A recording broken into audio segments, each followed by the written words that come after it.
सदा शिवम भजाम्यहं श्री शिवाय नमस्तुभ्यं। बंधुजनों, भक्तजनों, आप सभी का ब्रह्म मंदिर कन्या चैनल पर बहुत बहुत स्वागत है।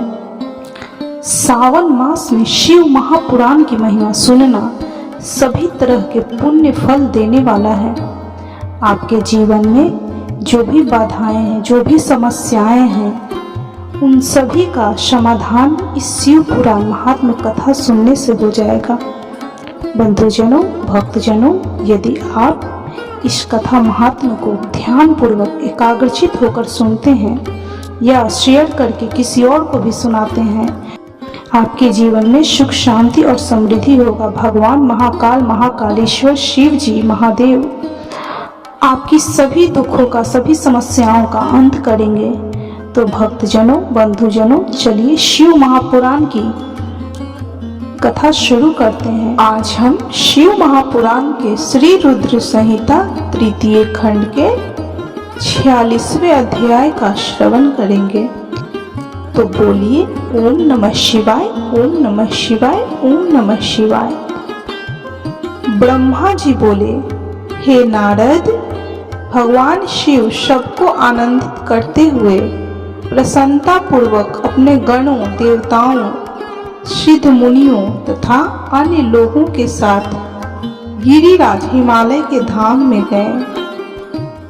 हिमालय की पत्नी मैना भी अंदर से शिव जी की आरती उतारने के लिए सुंदर दीपकों से सजी हुई थाली लेकर बाहर आई।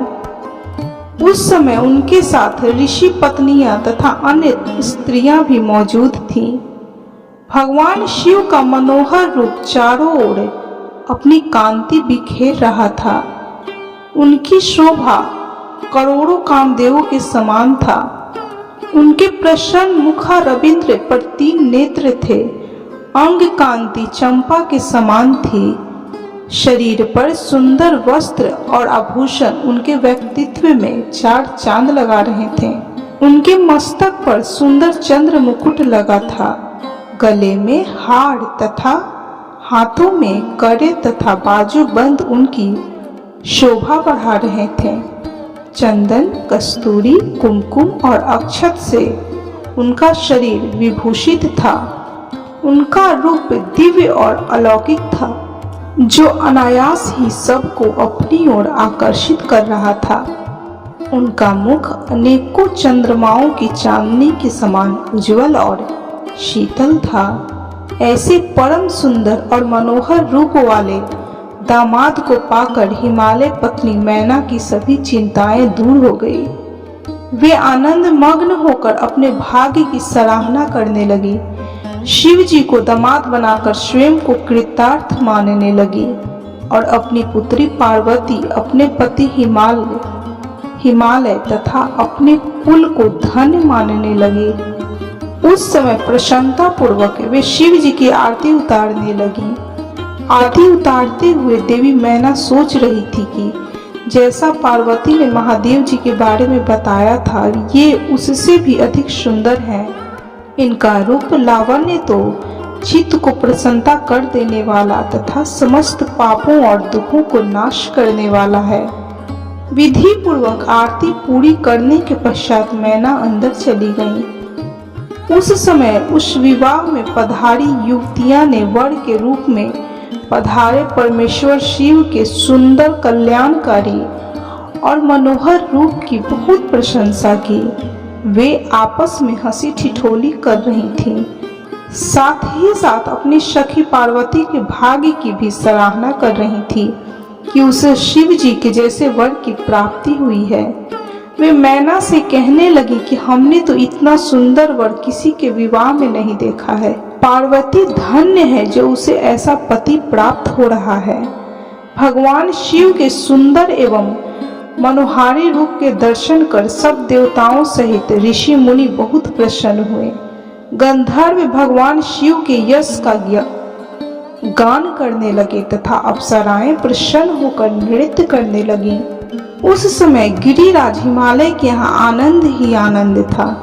हिमालय ने आदर पूर्वक मंगलाचार किया और मैना सहित वहां उपस्थित सभी नारियों ने वर का परीक्षण किया तथा घर के भीतर चली गईं।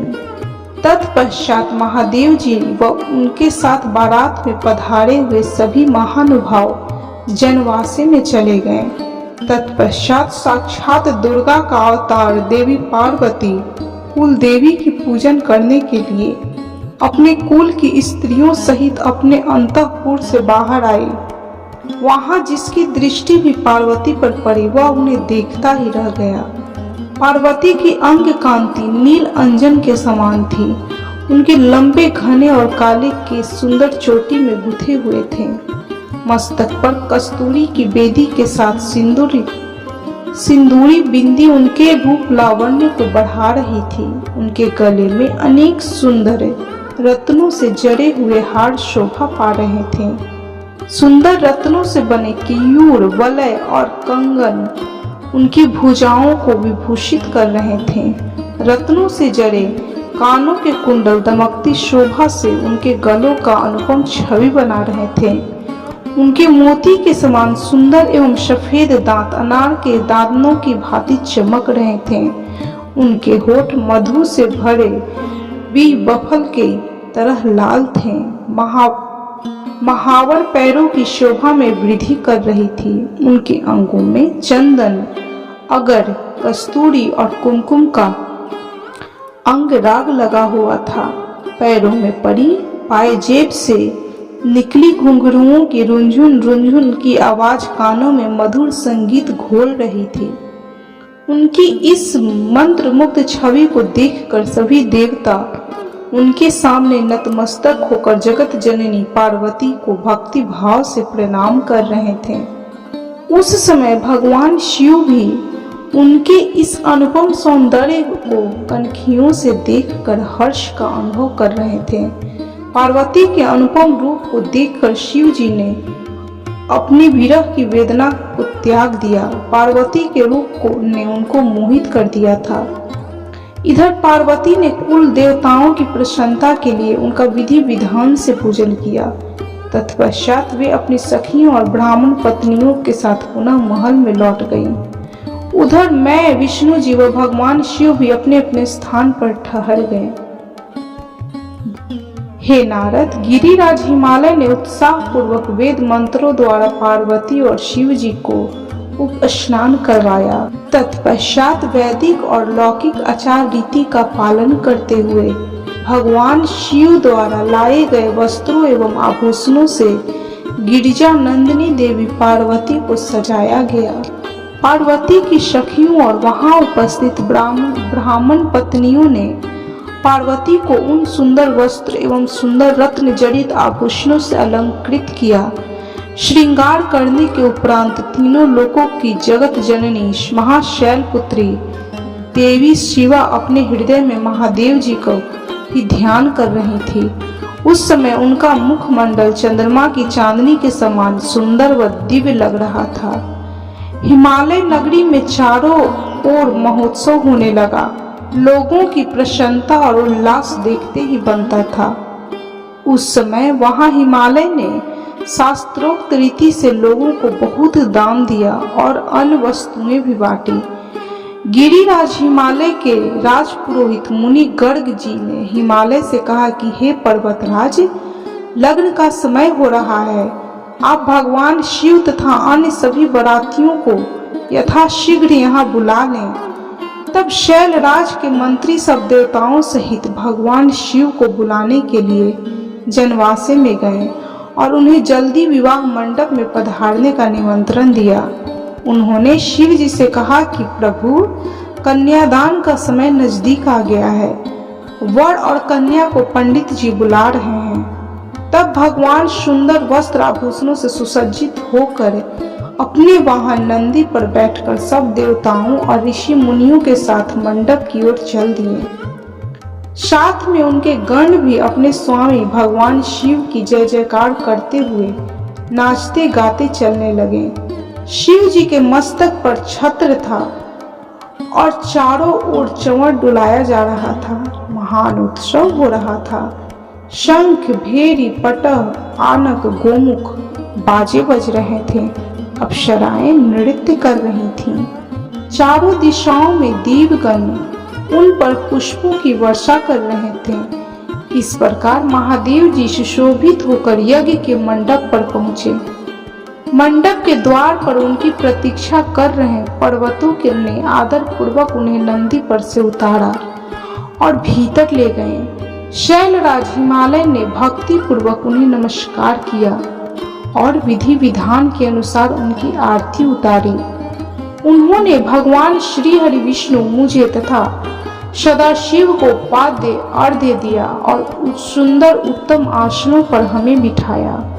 तत्पश्चात शैलराज प्रिया देवी मैना ब्राह्मण स्त्रियों व पूर्वासिनियों के साथ वहां पधारी।